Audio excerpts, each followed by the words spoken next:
নমস্কার বন্ধুরা, কেমন আছেন সবাই? চলে এলাম বধূবরণের তৃতীয় পর্ব নিয়ে। আমি বলেছিলাম যে দিব, সব কিছুই দিব, মানে প্রতিটা ভিডিওই দেওয়ার চেষ্টা করব, একটু একটু করে হলেও দিব। মানে যারা যারা ছিল অনুষ্ঠানটাতে আমি চেষ্টা করব সবার কিছুটা হলেও ফুটেজ রাখার জন্য, বাট আমার কাছে অ্যাকচুয়ালি সবার ফুটেজ নাই।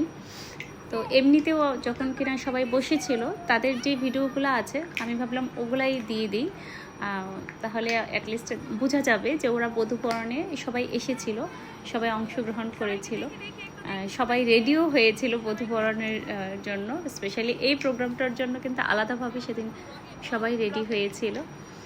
আমাদের চুটকু বুড়িটা পর্যন্ত রেডি হয়েছিল, লেহেঙ্গা পরে রেডি হয়ে গিয়েছিল। বাচ্চারাও সবাই মিলে অপেক্ষা করছিল যে কখন ওরা আসবে, এবং সে অপেক্ষাতে বেশ চারিদিকে গল্প গুজব সব কিছু চলছিল। এই যে দেখুন, এখানেও কিন্তু অনেক দিদি, বৌদি, মাসি অনেকে এখানে বসে আছে এবং অনেকে দাঁড়িয়ে আছে, অপেক্ষা করছিল তখন বউ আসার জন্য। কারণ এখানের ভিডিওগুলো কিন্তু আগে পিছের ফুটেজ, এগুলো হচ্ছে গিয়ে বউ আসার আগের ফুটেজ, আর এরপরে যেগুলি দেখানো হবে সেগুলি আবার বউ আসার অনেক পরের ফুটেজ, মানে আমাদের সব রিচুয়ালসগুলি করে ফেলার পরের ফুটেজ এগুলো।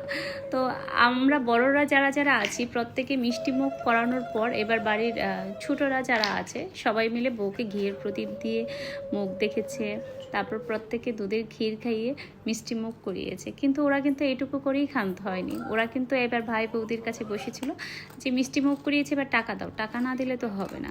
এবং প্রত্যেকে টাকা নিয়ে নিয়ে তারপর এখান থেকে সরেছে। তো এভাবে করে কিন্তু বাড়ির একের পর এক যত বাচ্চারা আছে সবাই কিন্তু বউকে মিষ্টিমুখ করিয়েছে এবং ঘিয়ের প্রদীপ দিয়ে মুখ দেখেছে, এবং আমার পুতুলটাও কিন্তু করেছে খুব সুন্দর করে।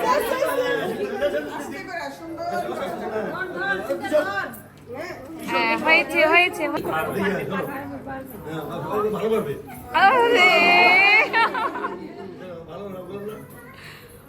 তুলছে তো, ঠিকই তো তুলছে। তো এই সব কিছু করার পর তারপর এগুলো তো আসলে রিচুয়ালসের মধ্যে পড়ে, সেহেতু এগুলো সব কিছু করা হয়েছে আগে।